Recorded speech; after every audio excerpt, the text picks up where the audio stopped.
Friends, welcome back to my channel. আর আজকে বছরের শেষ অর্থাৎ 31, 25-এর শেষ, আর কালকে 26-এর শুরু অর্থাৎ 1 জানুয়ারি। তো 1 জানুয়ারি একটু মুখ মিষ্টি করেই শুরু করা যাক।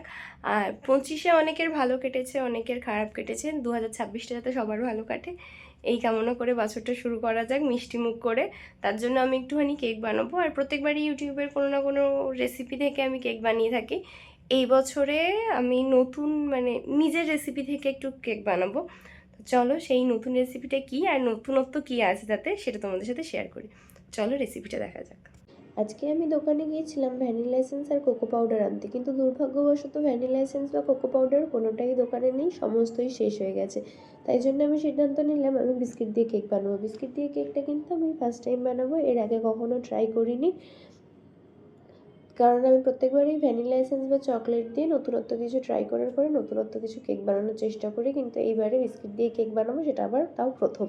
তো চলো দেখা যাক কীভাবে কেকটা বানাচ্ছি। এখানে আমার বিস্কিট লেগেছিলো 7 প্যাকেট। প্রত্যেকটা ওরিও বিস্কিটের প্যাকেট ছিল না, কিছুটা ট্রিট ছিল, কিছুটা ওরিও বিস্কিট ছিল, যদিও দুটো বিস্কুটই চকলেট বিস্কুট আর দুটোই প্রায় একই খেতে।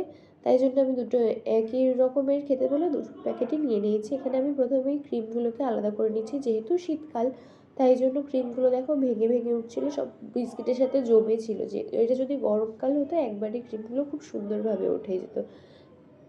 যদি ক্রিমগুলো গোটা উঠতো তাহলে ক্রিমগুলো দিয়ে কিন্তু খুব সুন্দর ডিজাইন করা যেত, গোলাপ ফুল করা যায়। সেটা আমি তোমাদের পরে একদিন দেখাবো, গরমকাল পড়লে অবশ্যই। নাহলে শীতকালে প্রত্যেকটা বিস্কিট থেকে এরকমভাবেই উঠবে। বিস্কিটগুলোকে এবার আমি ব্লেন্ডারে ব্লেন্ড করে নিচ্ছি। একবারে ব্লেন্ড করা যাবে না, সেকেন্ড টাইম ব্লেন্ড করতে হয়েছিলো, কারণ 7 প্যাকেট বিস্কুট মানে অনেকটা বিস্কিট ছিল। ফার্স্টেই আমি ব্লেন্ড করে নিলাম এবং তারপরে 1 কাপ দুধ দিলাম। 1 কাপ দুধ দিয়ে টেক্সচারটা দেখে নিয়ে তারপরে আর 1 কাপ দুধ দিয়ে ফেটিয়ে নিচ্ছি ভালো করে। আর ফেটানোর সময় কিন্তু এটা মাথায় রাখবে, অনেকে মনে করো যে যদি আমরা বেশি ফেটাই তাহলে কেকটা কিন্তু সুন্দর হবে, অবশ্যই এটা না। আমরা যদি ঠিকঠাক পরিমাণে ফেটাই বা বেশি ফেটিয়ে ফেলি, ঠিকঠাক পরিমাণে ফেটাতে হবে। আর বেশি ফেটিয়ে ফেললে কিন্তু কেকটা ফার্স্টের দিকে ফুলবে, সেকেন্ড টাইম যখন তুমি খুলে দেখবে আধ ঘন্টা পরে আমাদের যে চেক করতে হয় কেকটা হয়েছে কিনা, ফার্স্ট আধ ঘন্টার পরে তুমি দেখবে কেকটা ফুলেছে এবং সেকেন্ড আধ ঘন্টার পরে দেখবে কেকটা আর ফোলেনি, আবার চুপসে গেছে। এটা কিন্তু হয়, এটা আমার আগের দিনের কেকটার সাথে হয়েছিল, তাই আমি এক্সপিরিয়েন্সটা তোমাদের সাথে শেয়ার করে নিলাম। এখানে আমি কেকের সাথে আরও কিছু জিনিস অ্যাড করছি, সেটা হচ্ছে ময়দা, দুধ, কফি পাউডার, বেকিং পাউডার, 1 চিমটে নুন। 1 চিমটে নুন দিলে কিন্তু এর টেস্টটা আরও বেশি বেড়ে যায়। আর বেকিং পাউডার কিন্তু অবশ্যই 1 চিমটের বেশি ইউজ করবে না, কারণ বেকিং পাউডার বেশি ইউজ করলে কেকটা একটু তিতকুটি ভাব চলে আসে। এখানে অয়েল আর ইনোটা কিন্তু একদম মাস্ট, অবশ্যই রিফাইন্ড অয়েল ইউজ করবে। রিফাইন্ড অয়েলের সাথে ইনোটা দিয়ে ভালো করে মিক্সড করে নিচ্ছি। ইনোটা আমরা ইউজ করলাম কেকটা ফোলার জন্য, আর অয়েলটা ইউজ করলাম যাতে কেকটা বাটি ছেড়ে ভালোভাবে উঠে যায়। এবার আমি যেহেতু এখানে কোনো রকম কোনো কাগজ ইউজ করছি না, তার জন্য বাটিতে ভালো করে তেল ব্রাশ করে নিয়ে তাতে ময়দাটা এইভাবে ঘুরিয়ে ঘুরিয়ে মাখিয়ে নিতে হবে। তবে এটা হাত দিয়ে মাখানোর চেষ্টা করবে না, তাহলে ময়দাটা কিন্তু ভালোভাবে ব্লেন্ড হবে না, চারিদিকে ছড়াবেও না। তারপর কেকের মিশ্রণটা আমরা বাটির মধ্যে একদম ভালো করে ঢেলে নিয়ে কেকের বাটিটা কিন্তু ভালোভাবে ঝাঁকিয়ে নেব। তাহলে হবে কি, চারিদিকে কেকের যে ব্যাটারটা সেটা ভালোভাবে স্প্রেড করে যাবে। এর উপরে আমরা ডেয়ারি মিল্ক দিয়ে সাজিয়ে দিচ্ছি। এই ডেয়ারি মিল্কগুলো কিন্তু আমরা কেক বেক হওয়ার পরে কিছুই পাবো না, কারণ কেক বেক হওয়ার সঙ্গে সঙ্গে এই ডেয়ারি মিল্কগুলো পুরো অত গরমে একদম গলে যাবে।